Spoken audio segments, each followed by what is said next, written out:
다음은 이람 선생님의 부정선거 관련해서 말씀을 듣고 그 다음에 마지막으로 우리 박정우 대표님 이승만 대통령에 대한 기도 이 두 가지를 마무리하면서 행사를 마치도록 하겠습니다.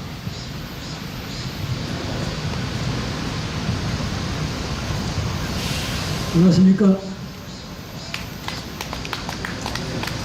더운 날씨에도 그나마 약간 선선한 바람이 불고 있습니다. 오늘 다 잘 아시겠지만 부정선거에 대해서 그냥 무섭다랄까 생각나는데 한번 엿보겠습니다. 대선 당일날 밤 6시에 방송사가 출구조사를 해서 발표를 하는데 저는 옛날에는 그것이 정말로 과학적이고 그야말로 방송사가 자기의 명예를 걸고 정확하게 조사를 할 것이다 이렇게 생각했는데 그게 아니더라고요. 알고 보니까 왜냐 사전선거에서 30% 40% 투표를 했다 발표를 했는데 전체 100% 유권자 중에서 나머지 50, 60%가 그 사람들이 단일 투표를 했는데 어째서 그것이 전체 합한 총화의 100%가 있지 않느냐. 그러니까 이게 쇼를 하고 있는 거죠. 그 쇼를 하는 것을 일반 국민이 다 모르고 있어요. 일반 국민들은 그냥 관객일 뿐입니다. 극장에 동원된 관객이 배우들의 연출만 보고서 박수치고 네 편이 이겼다 내 편이 졌다 이런 식으로 웃고 울고 그런 과정이었던 것입니다.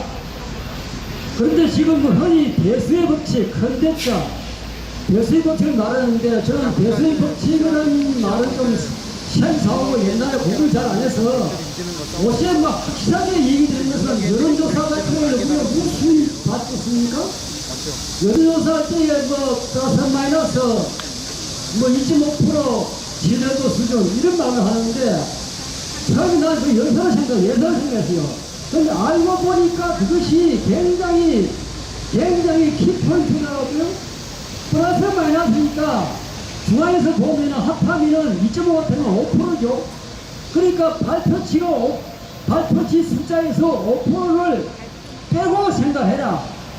는 것이는데 그걸 얘기를 안 하니까 가사 이재명 지지율이 51% 할 때는 플러스 마이너스 유수전 편입 진찰 보면은 그걸 감안하면은 아래 오르니까 그러니까 51% 같으면은 한 48.5%까지 떨어질 수 있는데 그거를 말입니다. 검조과 같이 방송들이 얘기를 해서 국민 머리에 개념시키더라고요. 그렇다면 우리가 정규분포를 학교에서 배웠는데 고등학교 때 배웠죠. 동작이라고 가지고 소위 배웠는데 정규분포라는 것은 말하자면 제가 키가 169인데 그러면은 성인 남자 평균 키가 160을 볼 때에 제 옆에 제 좌우 쪽에 저보다 큰 사람이 있을 것이고 저보다 작은 사람이 있을 것이고 그 사람이 있는데 그 숫자는 어떠냐. 그 숫자는 내보다 키가 큰 사람은 숫자가 좀 적고 또 마찬가지로 내보다 키가 적은 사람도 숫자가 작고 내 쪽에 있는 중앙시에 있는 값이 제일 많다 이것이거든요. 그런데 그렇게 볼 때에 우리 유권자가 3,400인지 4천만인지 저 기억이 안 납니다만은 그 사람들을 단지 사전 투표 다른 그렇게 두 그룹으로 자의적으로 자신들이 날짜 투표소에 투표를 갔다 하더라도 그것이 100만, 200만이 아니고 1000만이 넘는 이 경우에는 그런 경우에는 그야말로 인구치를 보면 굉장히 큰 수치가 되고 그런 경우에 사전 투표나 당일 투표나 큰 표차를 써야 된다. 그런데 아까 말씀드린 정규 분포로 보면은 희한하게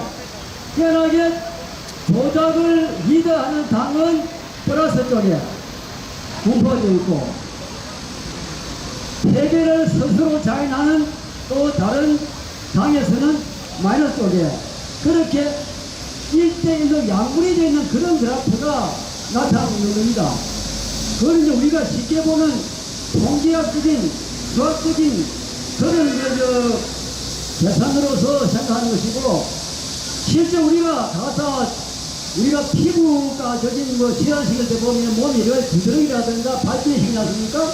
그럼 그 발진 그 형태에 봐가지고 아 이거는 어떤 계통이다. 뭐 쉽게 말하면 남자 설명이 있는데 이게 뭐냐 떠냐 인질이냐 매독이냐 등등 이런 거를 판단을 하면은 우선에 발진을 상태를 봐가지고 가서 시험부터 해보고 이래가지 전문의부터 해봐야만이 그것이 진단이 되는데 지금 우리나라 국민들은 일부 발표되고 있는 교통적 부정선거를 규탄하기 위해서 얘기한 그런 일부 얘기를 듣고서 그런 거 이상한데 뭐 그거 내가 따지보면 뭐하겠느냐 내 혼자 해본 거를 내가 어떻게 전부를 이기겠느냐 또는 그런 모략적인 답변을 하고 대처할 수 있겠느냐 이런 생각을 할 수 있거든요. 일부러 그래, 일부러. 그런데 지금 제가 갔다 온 것은 지금 그 북장 부여하고 부천시를 이렇게 만들어요. 부천시에서는 지난 2020년도 선거 때지요. 유권자가 18,000명 됐는데 그 사람들이 이틀 만에 투표했답니다. 그런데 그걸 다 여러 해 했는데 그것을 시간당 1인당 투표 시간을 소요 시간을 계산해 보니까 1분도 아니고 6초 정도 일이 나오더라고요. 그렇다고 우리가 생각해 보시오. 우리가 보통 걸어갈 때 한 발, 두 발 가면 이게 벌써 한 0.5초 걸리거든요. 그럼 걸어가서 신분증 확인하고 그 투표자 명부에 날인하고 서명하고 그리고 투표 번호표를 뗀 투표 용지를 받고 또 겉에 펴져 있는 기표소에 가서 기표를 할 때 기표를 정확하게 400 안에 들어가도록 찍고 나서는 혹시나 싶어 다시 그거를 입력을 안 묻겠어. 접어가지고 나와서 최종 투표한 게 있는데 그 시험에서 제가 볼 때 5분은 걸린다고요. 아무리 뭐 5분에서 조금 2분을 깎더라도 3분은 걸린단 말입니다. 그게 드러난 부정선거의 대표 사례고 또 하나 충청도 비례에서 정진석이라는 인간이 박근혜 대통령 그 당시 비서실장이 뭘 했는데 그 친구가 입후보를 했을 때에 마침 그 창단님이랄까 아마 운동하는 사람들이 아주 명색한 분이 꼭한 분이 있어 보이죠. 보니까 기계 전자개표기가 카운팅 되고 있는데 볼 이상하더라고요. 그래서 이 일을 제기해가지고 억지로 이길 제기해가지고 다시 전자 분류기 투표 분류기를 껐다가 다시 부팅을 해보니까 리셋 해보니까 앞에 숫자보다 조금 나온 거예요. 그러니까 처음에 떨어졌다가 보면 떨어졌다가 그 뒤에는 정리석 된 거예요. 그래서 정리석 이놈이 당선된 겁니다. 그런 놈이 이래서 이제 이게 안 하고 있죠. 그리고 우리가 많이 듣고 있는 하나의 중에 유권자 수보다 주민자 수보다 이것은 많이 나온 거. 또 이재명과부터 원이죠. 계양구, 인천이 계양구.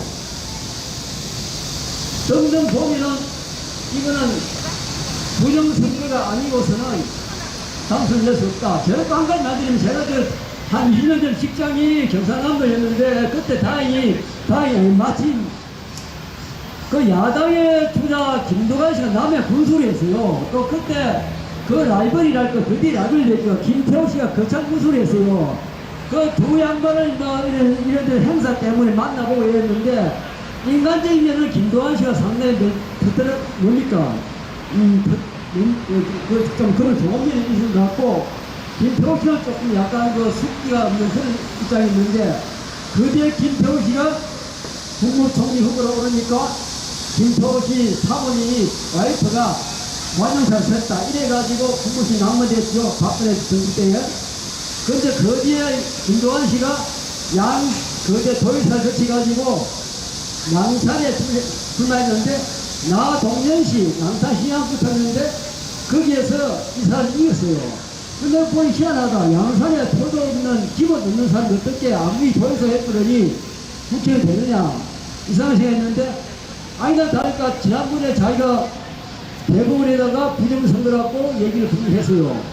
그런 거 볼 때 야당의 국회의원 했고 더 이상 했고 떨어진 사람이 부정선거다 이렇게 얘기했는데 우리나라의 일반 국민들은 좀 먹고 살만하고 배때기 부는 사람들은 전혀 신경 안 쓰고 뭐 잘해 그 트럼프가 발표한 뭐 무역 협상도 문화에 보면 이제 프로를 나 처음에 그 정의한테 정리가 아니고 이제 프로를 설치했어요. 그러니까 선거에서 이겼다. 근데 선거했다. 축하한다. 두 가지 말을 듣지 못했는데 참 보통 일이 아닙니다. 지금 사전선거가 문제가 있다는 거 다 아시겠죠? 알고. 근데 사전선거가 문제가 있다는 것은 63, 36 이런 거 등등 많이 하고 있는데 지금 그 선거 자체가 진화를. 그러니까 나쁜 쪽으로 진화하고 있는데 옛날에는 설마 선거를 끝나고 나서 각 선거구 국회의원들이 그 126분이 아닙니까? 그 당시에 그다 유튜브에 선거를 그다가지고 선거비용 선거 소송을 제기했는데 돈 들여가지고 소송할 때는 했는데 그게 아니거든요. 그러니까 이 사람들이 법정 그 대표 검표비를 지내가지고 지지를 끌다가 2년 지내가지고 그동안에 뭘 했지 모르죠. 그동안에 해가 2년 같은 바뀌면서 수석이라든가 군대이라든가 연휴가 얼마나 많이 지나갔습니까? 그런 시기에 이제 무슨 수락을 했겠죠. 그래가지고 대법관이 표를 검토해 보니까 이상한 투표지가 많이 나왔지 않습니까? 그거는 이미 신문 공개가 많이 나와 있고 한데 그런 거를 볼 때에 그걸 가지고 제대로 판결을 안 하는 것은 참 서거까지 있다, 서거까지 얘기하지만은 대법관 되기 전에 그 사람 법관들도 보면 자기가 판사로서 감사를 받기 때문에 지금 보면은 경찰이 수사할 때 감사받는 거하고 꼭 마찬가지로 생각됩니다. 그러니까 감사기관이 없으면은 선관위가 지금 감사를 안 받겠다. 그렇게 결단이 있다가 헌재에서 중앙선관위 손을 들어줬지만은 이런 상태에서는 제도적으로 수용선거를 막을 힘이 없습니다. 단지 그렇더라도 우리가 학생들 지금 18세가 되는 이분입니까? 그렇죠?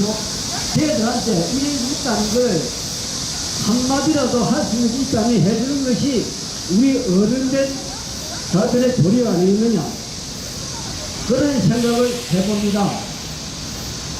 그럼 너무 이제 보답적으로 뭐 정규 분포니 뭐 대수의 법칙이 확률이니 뭐 이런 얘기를 하면은 모르는 사람들은 저 친구 뭐 자기가 잘 갔다 하느냐 이렇게 생각할 수 있는데 그러나 모든 것은 이론을 기반해가지고 현상이 나타나는 건데 또 수학 교양에서 공짜는 것은 그것은 불변의 하나의 확립된 법칙 아닙니까? 그리고 우리가 부정선거를 할 수 있는 그 환경을 생각해 보시죠. 지금같이 날씨가 맑은 데는 음식을 주고 빨리 구세가 안 될 겁니다.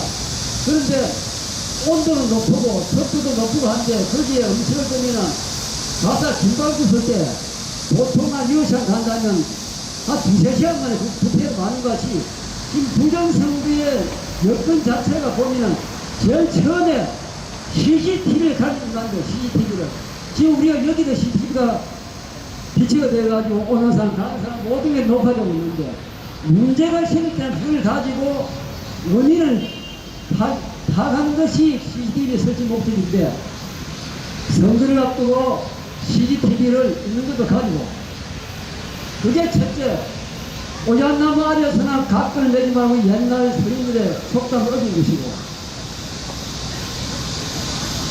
지난 작년도 총선 때는 뭐 유튜브 기자가 자기가 주민센터에다가 몰래 들어가서 들어오는 사람의 유권자 투표자 수를 확인하기 위해서 몰래 카메라 설치했는데 그것이 발견이 돼가지고 그냥 그만뒀는데 윤석열 대통령이 그런 일이 없도록 업을 하라 이렇게 말했단 말입니다.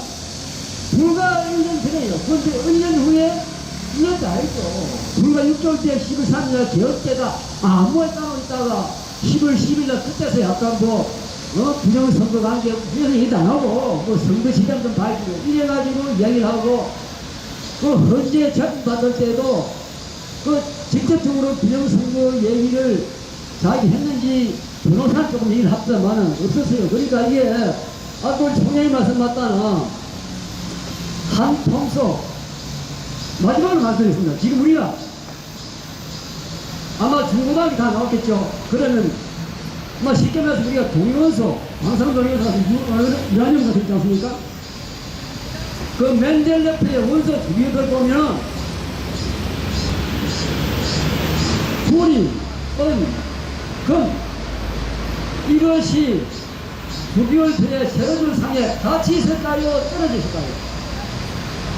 왜냐하면 우리가 각종 경기에서 메달 줄 때 금, 골드, 은, 실버, 구리 이렇게 같은 걸 주고 있는데 유아인들은 금은 그래도 치더라도 밑에 은이라는 거 동원이 흔한 게 동원이니까 산업체 필사지어 구리입니다. 구리 쿠프를 가지고 여기로 쿠프만 할게요. 산업체에서 필요한 원자재가 제일 중요한 게 구리 값인데 구리인데 그게 보니까 그래도 저런 얘기인데 희한하게 원서 두개표상에서 우리가 제일 처음에 수소자 수소 왼편에 수소 오른편에 핵이 있죠. 그 수소가 중화하면 핵이 되지 않습니까? 그 가지고 수소 폭탄이 되죠.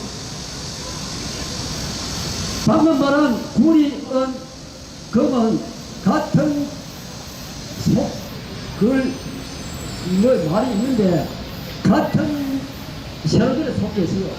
그러니까 이 뭐냐면은 야당이나 여당이나 또는 군소정당 모두 같은 속속이다. 이렇게 저는 비유를 하고 있습니다. 5.18을 찬양하고 개헌을 주장하면서 또 4.3 사태, 제주도 폭동 사태를 이어해가지고 보상을 주고 이런 딱 두 가지보다도 5.18과 4.3을 옹호하는 당이나 사람은 모두 같은 족속이다. 빨리 북쪽으로 보내야 하는데 이상입니다. 감사합니다.